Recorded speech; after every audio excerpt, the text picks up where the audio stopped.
Ida B. Wells, Biography by Makayla Wade.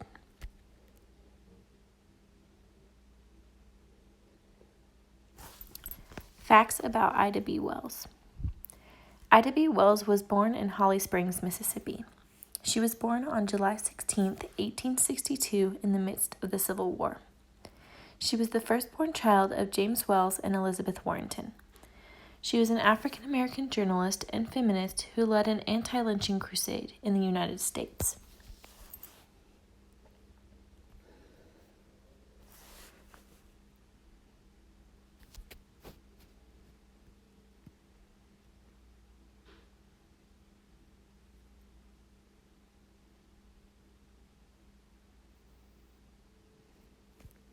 Anti-lynching. Lynching was a common practice which aimed at intimidating African Americans. Statistics indicated that each year approximately 200 people were lynched. About 2/3 of the cases involved black men. The percentages were higher in the southern part. In 1892, 3 black men set up a grocery store, an aspect that reduced the market segment of the white-owned businesses in the area. They were constantly harassed. There was an incident in which the business owners had to fire at people who were breaking into their stores. The 3 businessmen were arrested, taken to jail, and later jailed. The turn of events forced Ida B. Wells to take up the initiative of fighting against lynching.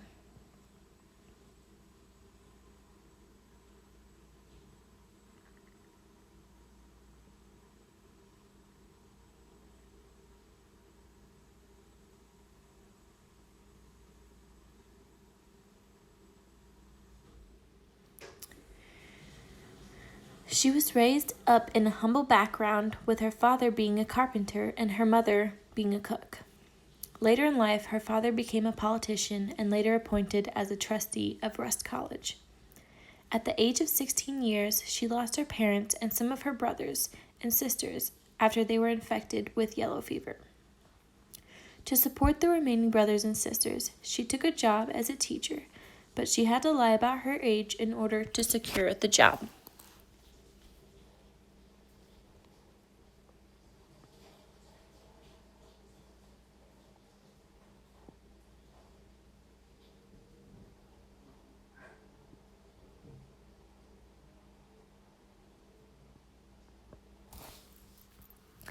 Later, she started writing for Negro Press Association.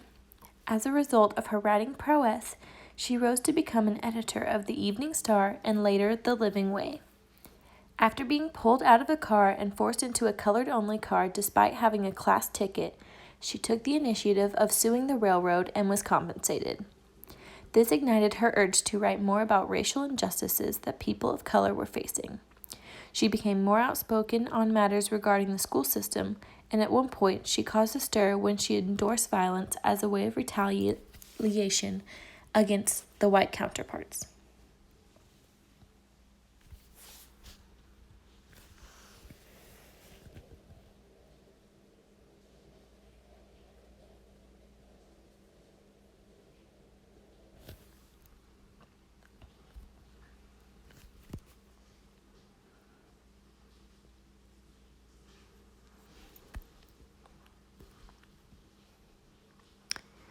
Ida used her position as a journalist to reach the larger black community and influence them to denounce the lynching.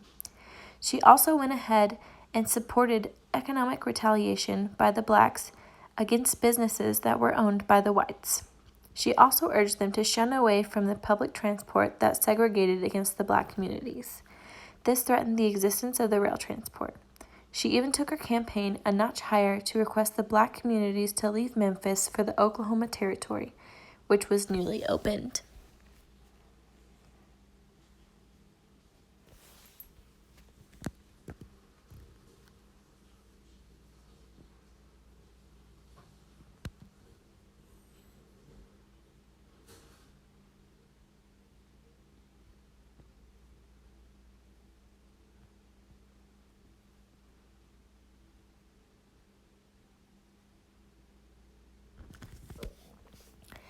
However, the white community got enough of her acts after she denounced the myth that black men in the area raped the white women.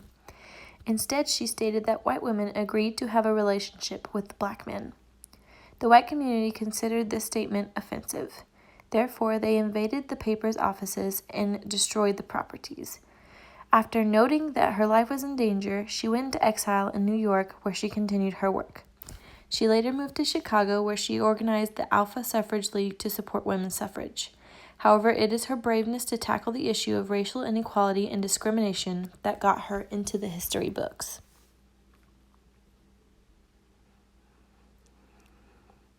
Ida should be remembered because she continued pressure on the whites played a critical role in minimizing the level of inequality in the society.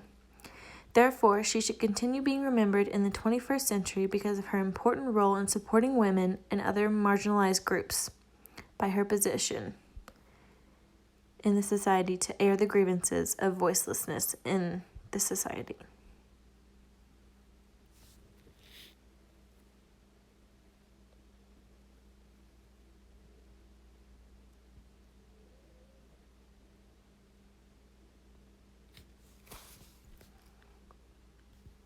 For my sources, I used To Keep the Waters Troubled, The Life of Ida B. Wells by Linda McMurray,